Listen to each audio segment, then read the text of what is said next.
அந்த காலகட்டத்தில் கூட பயம் மிக கவ்வி கொண்டிருக்கக்கூடிய காலகட்டத்தில் துணிச்சலாக அபூபக்கர் சித்திக் ரலியல்லாஹு அவர்கள் இந்த இஸ்லாமிய மார்க்கத்தை ஏற்றுக்கொண்டார்கள்.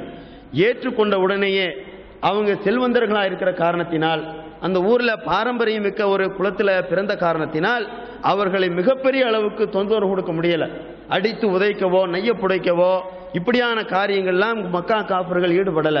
ஒரு எந்த அளவுக்கு பாதிப்பை ஏற்படுத்தினான்னு சொன்னா, இவரை தொலை விடாமல் தடுப்பது, இபாதத்துடைய விஷயத்தில் குறுக்கிடுவது, இவர்களுக்கு மன உளைச்சலை ஏற்படுத்துவது, இந்த நாட்டை விட்டே விரண்டோடி விடுகிற வகையில் அவர்களுக்கு தொந்தரவு கொடுப்பது போன்ற காரியங்கள் மக்கா காஃபிர்கள் செய்து வந்தார்கள். அந்த நிலையில ஒரு தடவை அன்னை ஆயிஷா ரலியல்லாஹு அந்த செய்தியை குறிப்பிடுறாங்க. என்னுடைய தந்தை அபூபக்கர் அவர்கள், என்னுடைய தாய் உம்மு ரூமான், இவங்கெல்லாம் நான் நினைவு தருவதற்கு முன்னாலே அவங்க இஸ்லாத்தை ஏற்றுக்கொண்டவர்கள்.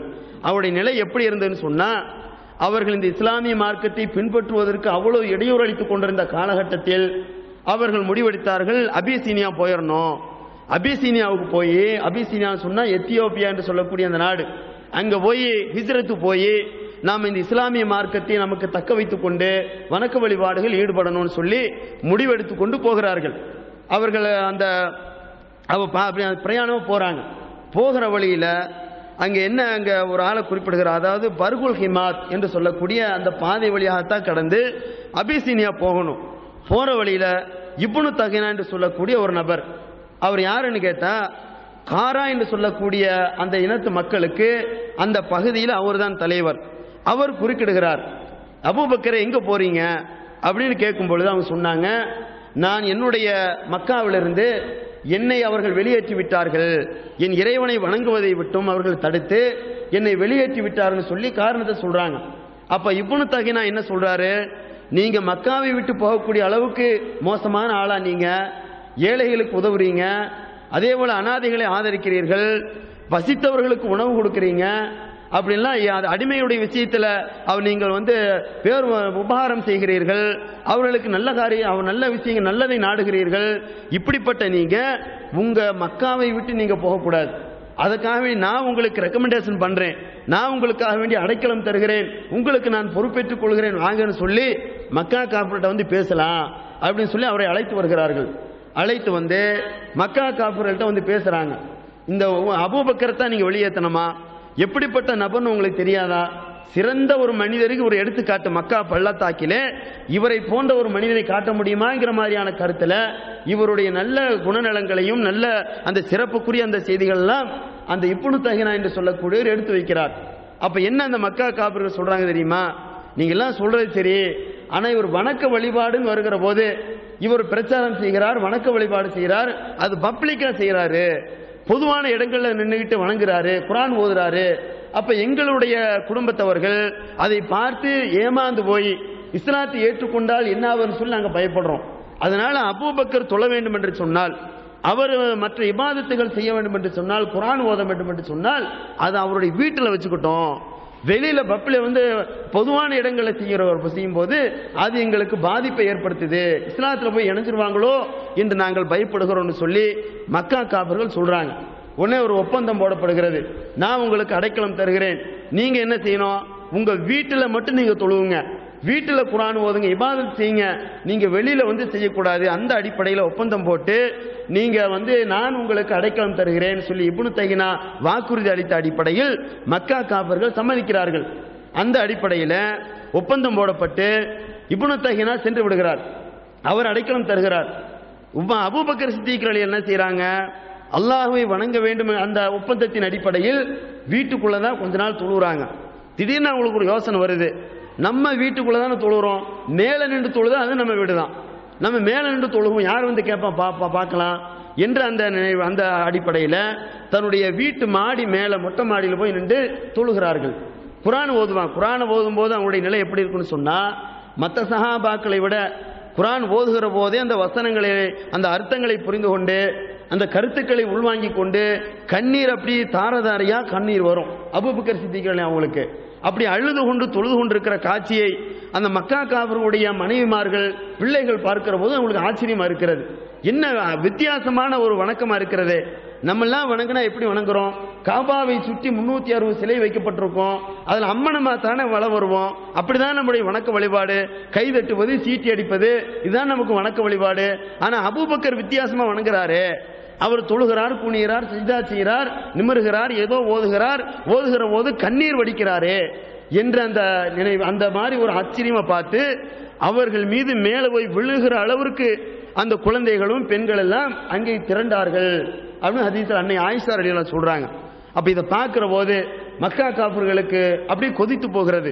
இவங்க வீட்டுக்கு மேலே ஏறி நின்று நம்ம மனைவி மக்களை எல்லாம் கெடுத்து விடுவாரோ அப்படிங்கிற அந்த நினைவில் திருப்பி இப்னு தஹீனாவை அழைத்து இவர் ஒப்பந்தத்துக்கு மாறிவிட்டார் அப்படின்னு சொல்லி, அவங்க ஏன் அப்படி செஞ்சீங்க இருக்கும்போது, நான் என் வீட்டு மாடியில் தானே தொழுதேன், நான் பப்ளிக் வெளியில் வந்து தொழுதேனா, என் வீட்டில் தொழணும்னு சொன்னீங்க, என் வீட்டு மாடியெல்லாம் தொழுதுட்டு இருக்கிறேன், இதுக்கு யார்கிட்டையும் நான் அனுமதி கேட்கணும்னு தேவையில்லை அப்படின்னு சொல்லும் பொழுது இப்னு தஹீனா என்ன சொல்றாரு, அப்பன்னா உங்களுக்கு கொடுத்த அந்த அடைக்கலத்தை வாபஸ் வாங்கிக்கங்க, நீங்க திருப்பி கொடுத்துருங்க அப்படின்னு சொல்றாங்க.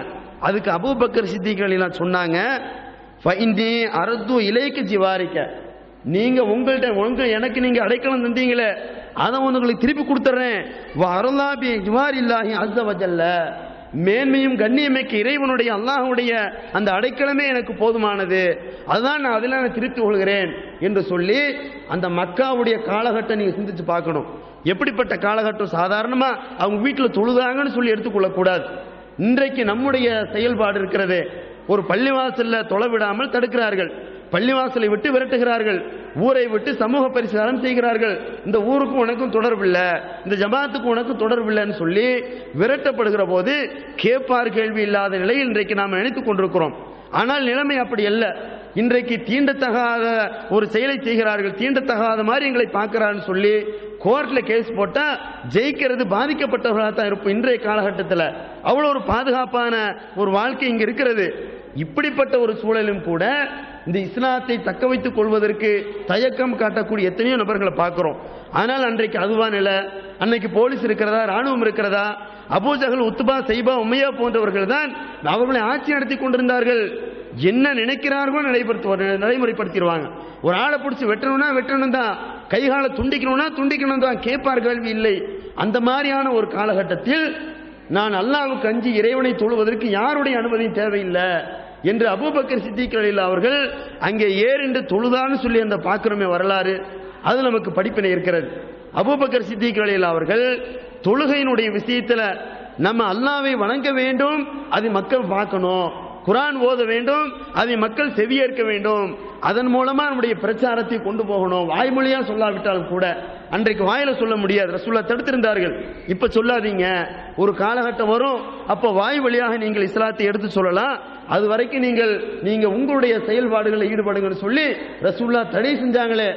அதனால் ரசூல் அந்த அபூபக்கர் சித்திக் ரலியல்லாஹு அவர்கள் வாய் வழியாக பிரச்சாரம் செய்யாவிட்டாலும் தொழுது காட்டினார்கள், குர்ஆன் ஓதி காட்டினார்கள்.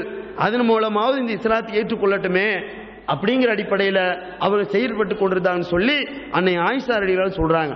இந்த நிலையில எப்படியாவது அப்போ மறுபடியும் தொல்லை கொடுக்கப்படுகிறது.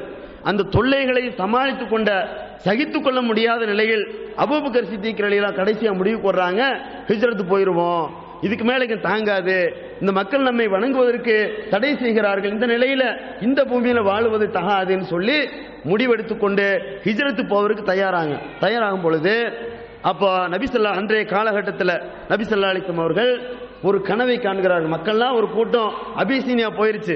அபிசீனியா எத்தியோப்பியாங்கிற ஒரு நாடு, குறிப்பிட்ட சிலர் மாத்திரமே, அந்த சஹாபாக்கள் சிலர் தியாகம் செய்தவர்களாக அபிசீனியா சென்று விட்டார்கள். இருக்கக்கூடிய கொஞ்சம் பேர்ல அபூபக்கர் சித்திக் அவங்களும் ஒருத்தர், நானும் போயிருவேன் அப்படிங்கிற நிலைக்கு வருகிற போது நபி ஸல்லல்லாஹு அலைஹி வஸல்லம் அவர்களுக்கு அல்லாஹ் ஒரு கனவை காட்டுகிறான். என்ன கனவு? அதாவது பாறைகள் சூழ்ந்திருக்கிற 2 மலைகளுக்கு நடுவில் பேரித்தம்பளம் தோப்பு இருக்கக்கூடிய ஒரு இடத்தில் ஹிஜ்ரத் நீங்கள் செய்வீர்கள் என்கிற அந்த கனவை அல்லாஹ் காட்டுகிறான். அதை அடுத்த நாள் சஹாபாக்களுக்கு சொல்லி, நான் இப்படி ஒரு கனவு கண்டேன், பாறைகள் சூழ்ந்திருக்கிற மலைகளுடைய நடுப்பகுதியில் பேரித்தம்பளத்துடைய மரங்கள் காணப்பட்டன, அந்த இடத்தில், அது மதீனா, அந்த இடத்திற்கு நாம் ஹிஜ்ரத் செய்ய போறோம்னு சொல்லி ரசூல் ஸல்லல்லாஹு அலைஹி வஸல்லம் அவர்கள் சஹாபாக்களுக்கு ஒரு ஆறுதல் வார்த்தை சொல்றாங்க. இதை கேள்விப்பட்டு ரசூல் ஸல்லல்லாஹு அலைஹி வஸல்லம் அவர்கள் அபூபக்கரை பிடிச்சு, நீங்க இப்ப போக வேண்டாம், எனக்கு அனுமதி வரும், அல்லாஹ்விடத்தில் அனுமதி வரும். அப்படி வருகிற போது நான் உங்களுக்கு சொல்கிறேன், அப்ப போலாம் அப்படின்னு சொல்லி ரசூல் ஸல்லல்லாஹு அலைஹி வஸல்லம் அவர்கள் அவர்களை சமாதானப்படுத்தி வைக்கிறார்கள். அப்ப ரசூல் ஸல்லல்லாஹு அலைஹி வஸல்லம் சொன்னக்கூடிய அந்த கூட்டம் உள்வாங்கி கொண்டு அவங்க என்ன செஞ்சாங்க தெரியுமா? ஒரு ரெண்டு ஒட்டகத்தை அதுக்காகவே தயார் செஞ்சு கருவேல மரத்தினுடைய இலைகள் எல்லாம் பறித்து பறித்து 4 மாச காலம் அந்த ஒட்டகத்திற்கு தீனி போட்டு வளர்த்தினார்களாம். நல்ல புஷ்டியா வளரட்டும், பிரயாணம் செய்வதற்கு பல நாள் பிரயாணம் செய்ய போறோம் மதீனாவை நோக்கி. அப்படி போகிற போது எனக்கும் அல்லாஹ்வுடைய தூதருக்கும் இந்த வாகனம் அது உதவியா இருக்கணும் அப்படிங்கிற அந்த நிலையில 4 மாத காலம் அந்த ஒட்டகத்திற்கு கட்டி வைத்து கருவேல மரத்தினுடைய இலையை பறித்து என் தந்தை உணவு போட்டார் அப்படின்னு சொல்லி அன்னை ஆயிஷா ரலியல்லாஹு அவர்கள் இந்த செய்தியை சொல்லி தராங்க. அப்ப இதுல எல்லாம் நமக்கு என்ன செய்தி நமக்கு புரிகிறது, என்ன விஷயம் நம்ம உள்வாங்கிக் கொள்ள வேண்டும் என்று சொன்னால், தியாகம் செய்யக்கூடியவர்களில, இஸ்லாத்தை எடுத்து வைக்கக்கூடிய அந்த பண்புகளில, வணக்க வழிபாடுகளில அபூபக்கர் சித்திக் ரலியல்லாஹு இருக்கிறார்களே, எந்த ஒரு நபி தோழரையும் சேர்த்து ஒப்பிட்டு சொல்லவே முடியாது. அவ்வளவு தனித்தன்மையானவர்கள். அபூபக்கர் சித்திக் ரலியல்லாஹு அவர்கள் உமர் அலியா போன்றா அப்படின்னு சொன்னா அதை விட உயர்ந்தவர்கள் தான். அலியை விட, உஸ்மானை விட, இன்னவர நபி தோழர்களை விட அபூபக்கர் சித்திக் ரலியல்லாஹு அவர்கள் உயர்ந்து நிற்கிறார்கள். எல்லா விஷயத்திலும், பொருளாதார கொடுக்கல் வாங்கலாகட்டும், ஆட்சி செய்வதாகட்டும், உறவு முறைகளை பேணுவதாகட்டும், நபிகள் நாயகம் ஸல்லல்லாஹு அலைஹி வஸல்லம் அவர்கள் எந்த மாதிரியான பண்புகளை கொண்டிருந்தார்களோ அதனுடைய நிழலாகவே, அல்லாஹ்வின் தூதருடைய நிழலாகவே அபூபக்கர் சித்திக் ரலியல்லாஹு இருந்தார்கள். அப்படிங்கிற அந்த வரலாற்று குறிப்புகளை பார்க்கிற போது ஒரு மனிதன் இவரை போல வாழ முடியும், அப்படிலாம் வாழ முடியாதுன்னு சொல்வார்களே, அபூபக்கர் சித்திக் போல வாழ முடியுமா? உஸ்மானை போல வாழ முடியுமா? உமரை போல வாழ முடியுமா? சாத்தியம் உண்டா? அவர்கள்லாம் எவ்வளவு ஒரு நிலையில் இருந்தவர்கள், நம்ம அந்த நிலைக்கு போக முடியுமான்னு சொல்லி ஒரு கேள்வி தங்களுக்குள்ளே எழுப்பி அப்படிலாம் செய்ய முடியாதுன்னு சொல்லி ஒரே நிலையை திரும்பி விடுவார்கள்.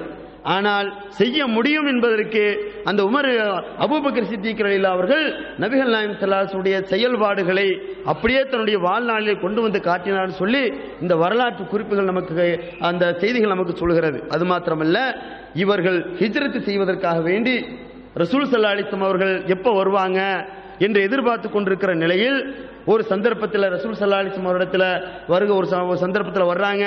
வந்து எனக்கு ஹிஜ்ரத் செய்வதற்கு அனுமதி கொடுக்கப்பட்டு விட்டது என்று அவங்க இடத்துல சொல்றாங்க. உடனே 2 வாகனத்தை எடுத்துக்கொண்டு அதாவது மக்கள் எல்லாம் உறங்கி கொண்டிருக்கக்கூடிய நேரத்தில் நபிகள் நாயகம் ஸல்லல்லாஹு அலைஹி வஸல்லம் அழைத்து கொண்டு தௌர் என்று சொல்லக்கூடிய அந்த குகையிலே 3 நாள் அங்கே இருந்தார்கள் அப்படின்னு சொல்லி ஹதீஸை பார்க்கிறோம். இதுல என்ன, நமக்கு 3 நாள் இருக்கிறது மாத்திரமல்ல, 3 நாளும் அவர்கள் எப்படி பாதுகாப்பாக கொண்டு போகணும், யார்கிட்ட இந்த செய்தியை சொல்லணும், யாரு வழி நம்மளை அழைத்து செல்ல, மக்காவிலிருந்து மதீனா போகணும், போகக்கூடிய நேரத்தில் மாற்று பாதையில போகணும், எப்ப எல்லாம் போய் கொண்டிருக்கக்கூடிய பாதையில் போகாமல் கடற்கரையான இடங்கள்ல அதை சுத்தி போகணும். அந்த வழியை யார் தெரிந்து வைத்திருப்பார்கள், யார் நமக்கு உதவி செய்வாங்க? அந்த வெயிலான சூடான வெப்பமான இருக்கக்கூடிய பாலை பெருவழியில பசித்து தாகித்து கொண்டிருக்கக்கூடிய சமயத்தில் நமக்கு யார் உணவு தருவா என்பதெல்லாம் முன்கூட்டியே திட்டமிட்டு அல்லாஹ்வின் தூதர் ஸல்லல்லாஹு அலைஹி வஸல்லம் அவர்களை அரவணைத்து பாதுகாப்பாக அழைத்து சென்ற பெருமை நபி அபூபக்கர் சித்திக் ரலியல்லாஹு அவர்களுக்கு சாரும் என்று சொல்லி அந்த ஹதீஸ்களை பார்க்கிறோம். அதுல கூட திருமறை குர்ஆனிலே பார்க்கிற போது நபி தோழர்களுடைய ஒரு பெயரை சொல்லி அல்லாஹ் சொல்லி இருக்கிறான். இன்னொரு பெயரை சொல்லாமல் அல்லாஹ்வுடைய தூதருடைய தோழர் என்று அபூபக்கர் சித்திக் ரலியல்லாஹு அவர்களை ஒரு சந்தர்ப்பத்தில் அல்லாஹ் நமக்கு சுட்டி காட்டுகிறான்.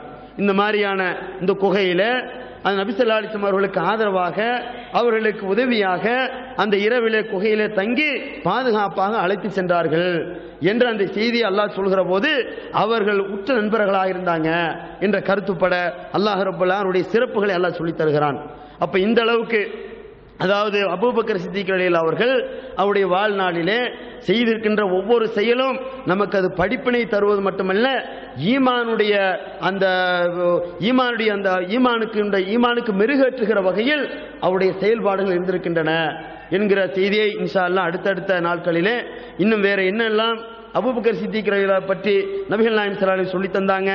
அவர்கள் என்னென்ன விஷயங்களில் பங்கெடுத்துக் கொண்டு தங்களுடைய இஸ்லாமிய பிரச்சாரத்தை மக்களுக்கு எடுத்து வைத்தார்கள், எப்படி தன்னுடைய குடும்பத்தில் அணுகினார்கள், எப்படி அல்லாஹ்வுடைய கட்டளைக்கு மாறு செய்யாமல் நடந்தார்கள், எப்படி உமருடைய தரஜாவை விட சிறந்த ஒரு சிறப்புக்குரியவர்களாக ஆனார்கள் என்கிற செய்தியை இன்ஷா அல்லாஹ் நாளை தினம் பார்க்கலாம் என்று சொல்லி முடித்துக் கொள்கிறேன். வாஹிரு தாவானா அல்ஹம்துலில்லாஹி ரப்பில் ஆலமீன். அஸ்ஸலாமு அலைக்கும் வரஹ்மத்துல்லாஹ்.